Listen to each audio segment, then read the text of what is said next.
This is section 7.2, day 2, surface areas of prisms and cylinders. Today we're going to talk about a formula.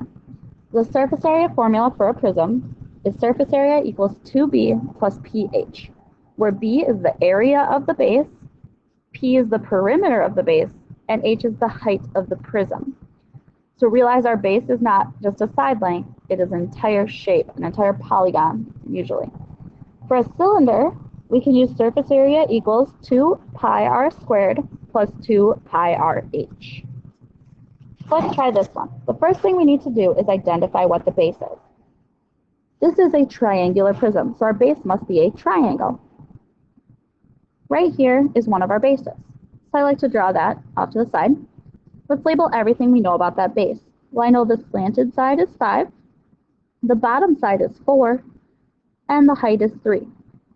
So now we find the area of that base. It's a triangle, so we do 1/2 times 4 times 3, which gives me 6. We find the perimeter of that base, which is 3 plus 4 plus 5, which makes 12. And then notice that I haven't used my 7 yet, and that 7 connects the two triangles together. That means my h, my height of my prism, is 7. Now I plug this all into my formula. So surface area equals 2 times the area of my base, which is 6, plus the perimeter, which is 12, times my height, which is 7. 2 times 6 is 12. 12 times 7 is 84. 12 plus 84 makes 96 square feet. Now let's look at this one. This is a hexagonal prism. Our bases are both hexagons. So if I look at that hexagon, I know the bottom is 12, the left is 5. I have to look to the back shape for the other measures. The top is 6, the right is 5, and then it also gives me this thing inside that's 4. So we start by finding the area of our base. Since it's a hexagon, we do 1/2. The height of my hexagon is that 4, times the sum of the two bases of the hexagon, which are 12 and 6. 1/2 times 4 times 12 plus 6 gives me 36 for my base. My perimeter of my hexagon is 5 plus 6 plus 5 plus 12. Notice we don't use the 4 for the perimeter. So our perimeter is 28.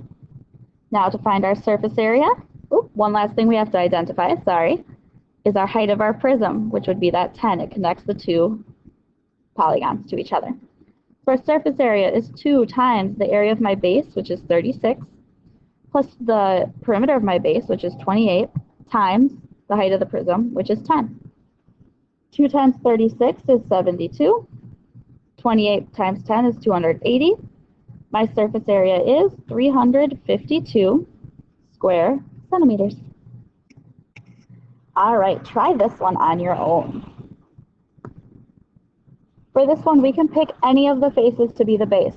I'm going to choose this one right in the front.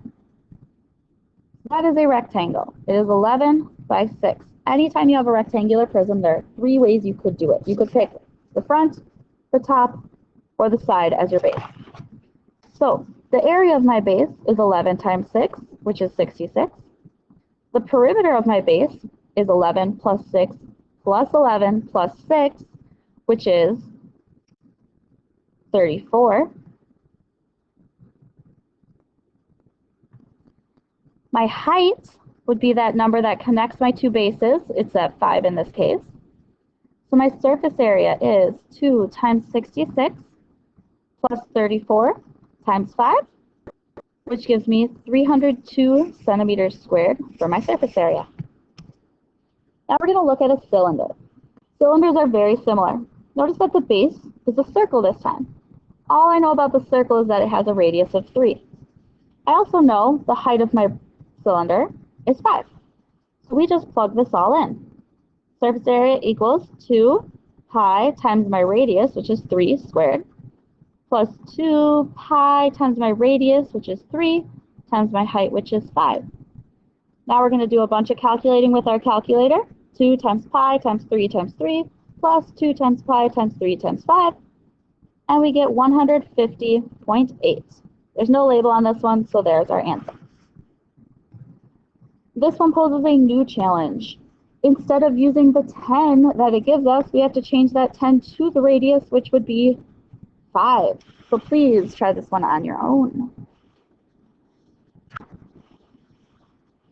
All right, for this one, we should do surface area equals 2 times pi times 5 squared plus 2 times pi times 5 times my height, which is 6. And we should get 345.58 square centimeters. Here's your assignment.